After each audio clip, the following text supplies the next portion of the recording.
सुप्रभात बच्चों, online class में आपका स्वागत है। मैं Neeta Chaudhary fortune international school से। तो बच्चों, हमने हिंदी का 8 चैप्टर पढ़ा था, नया समाज बनाए। कौन सा चैप्टर पढ़ा था? 8 नया समाज बनाए। ये एक कविता है और इस कविता में ये बताया गया है कि समाज के सभी लोग मिलकर ऐसा कार्य करें कि धरती को किसके समान बना दे, हम स्वर्ग के समान सुंदर बना दे, और सब मिलकर समाज का निर्माण, ऐसे समाज का निर्माण करें जिसमें जातीय भेद बंधन को तोड़कर अपनेपन को मजबूती से जोड़ दें। प्रत्येक मनुष्य को मानवीय गुणों से भरपूर करें तथा एक दूसरे के सुख दुख में मिलकर एक दूसरे का साथ दें। भारत भूमि का कण कण चंद्र के समान पवित्र बताया गया है तथा हम सब नए प्रकाश की किरण बनकर घर आंगन को प्रकाशित कर दें। हम ऐसे नए समाज का निर्माण करेंगे। और ऐसे नए समाज का निर्माण कैसे होगा? हम सब मिलजुल कर आपसी सहयोग से निरंतर प्रगति का भाव जागृत करेंगे और हम नए समाज का निर्माण करेंगे। ये कविता हमने पढ़ी थी। आज हम उसके प्रश्नोत्तर करेंगे। तो प्रश्नोत्तर में पहला है, सोचिए और बताएं। निम्नलिखित पंक्तियों को पढ़ें और उनके शब्दार्थ एवं भावार्थ को जानें। पंक्तियां हैं, जाति पाति के बंधन तोड़े, अपनेपन की कड़ियां जोड़े। इसका अर्थ क्या है? जाति पाति के बंधन तोड़कर, यानी जाति पाति के बंधन तोड़कर हम अपनेपन की कड़ियां जोड़ दें। मतलब कवि क्या कहता है? कवि का भाव यह है कि समाज में फैले जाति पाति के भेदभाव को मिटाकर अपनेपन का भाव या अपनेपन के भाव से हम रहें। फिर आगे है ब, मिलजुल कर आगे बढ़ने का सबके मन में भाव जगाए। इसका अर्थ क्या है? कवि का भाव ये है, इसमें इन पंक्तियों के माध्यम से कवि ये कहना चाहता है कि हम सब मिलजुल कर आपसी सहयोग से आगे बढ़ने का भाव सबके मन में पैदा करें। आगे है स वाला, धरा सभी की गगन सभी का, यही प्रेम संदेश सुनाए। धरा मतलब धरती, गगन मतलब आसमान। तो कवि इन पंक्तियों के माध्यम से ये कहना चाहता है कि ये धरती और आकाश, धरा यानी धरती और आकाश पर सभी का समान अधिकार है। यानी ये धरती और आकाश हैं, इन सब पर हमारा समान अधिकार है। इसलिए हम सभी आपस में प्रेम से मिलजुल कर रहें, प्रेम के इस संदेश को हम सबको सुनाएं। इसके बाद है रिक्त स्थानों की पूर्ति करो। क्या है? रिक्त स्थानों की पूर्ति करो। और ये जो पूर्ति हमें किनके द्वारा करनी है? इन कविता की पंक्तियों के द्वारा करनी है। तो इस धरती के हर मानव का मानवता से नाता जोड़े, मानवता से नाता जोड़े। फिर ब वाला है, ब में लिखेंगे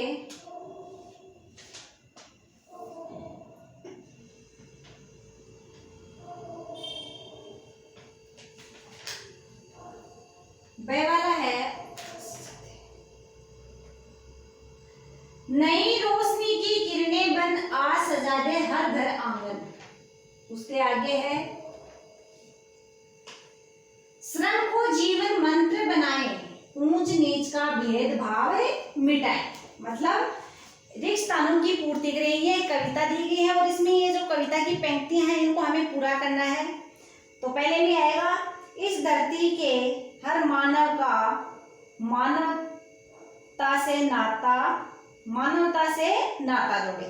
ब में आएगा, नई रोशनी की किरणें बन आज सजा दे हर घर आंगन। फिर है से, श्रम को जीवन मंत्र बनाए, ऊंच नीच का भेद मिटाए। तो इनकी पंक्तियों को हमें कविता में से देख के पूरा करना है। फिर अब प्रश्न नंबर 2, भारत माँ के सपूत बनकर हम कौन कौन से काम कर सकते हैं? प्रश्न है कि हम भारत माता के अच्छे पुत्र सपूत बनकर के कौन कौन से काम कर सकते हैं? तो उत्तर में बच्चों क्या लिखेंगे? भारत माँ के सपूत बनकर हम ऊंच नीच का भेदभाव मिटाएंगे। यानी भारत माँ के सपूत बनकर हम ऊंच नीच का भेदभाव मिटाकर नए विचारों के प्रसार में लग जाएंगे, नए विचारों का प्रचार प्रसार करेंगे। फिर अगला प्रश्न है प्रश्न नंबर 3, कविता के आधार पर नया समाज कैसा होगा? तो उत्तर में लिखेंगे, कविता के आधार पर नया समाज जातिगत भेदभाव से दूर होगा, सब आपस में मिलजुल कर रहेंगे, सब एक दूसरे के सुख दुख में मिलकर सहयोग करेंगे, ऐसा नया समाज होगा। प्रश्न नंबर 4 है, कौन सा संदेश सुनाने की बात कविता में कही गई है? ये जो कविता है नया समाज बनाए, इसमें कौन से संदेश को सुनाने की बात कही गई है? तो उत्तर में लिखेंगे, कविता में प्रेम का संदेश सुनाने की बात कही गई है। प्रश्न नंबर 5 है, हमें किसका भेद मिटाने की आवश्यकता है? तो उत्तर में बच्चों लिखेंगे, हमें ऊंच नीच का भेद मिटाने की आवश्यकता है, यानी ऊंच नीच का जो भेदभाव कर रहे हैं उस भेदभाव को हमें मिटाना है और आपस में मिलजुल करके रहना है। प्रश्न नंबर 6 है, नई रोशनी से क्या तात्पर्य है? तो उत्तर में लिखेंगे, नई रोशनी से ये तात्पर्य है कि हम सब बदलाव लाकर, यानी हम समाज में ऐसा बदलाव लाएंगे, हर घर आंगन को सुंदर बना देंगे और उन्हें खुशियों से भर देंगे। प्रश्न नंबर 7 है, हमें एक दूसरे के प्रति कैसा भाव रखना चाहिए? कवि इस कविता में कह रहा है कि हमें एक दूसरे के प्रति, यानी एक दूसरे मानव के प्रति हमें कैसा भाव रखना चाहिए?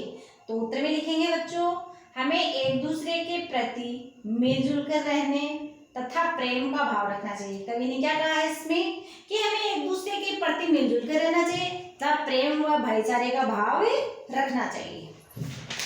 तो ये जो आपकी कविता है बच्चों, नया समाज बने, ये कविता हमने पढ़ ली, इसका अर्थ भी मैंने आपको बता दिया है और इस वीडियो में इसके प्रश्नोत्तर भी मैंने दोहरा दिए हैं। तो आपको क्या करना है, फेयर नोटबुक में ये प्रश्नोत्तर आपको करने भी हैं और इनको याद भी करना है। धन्यवाद।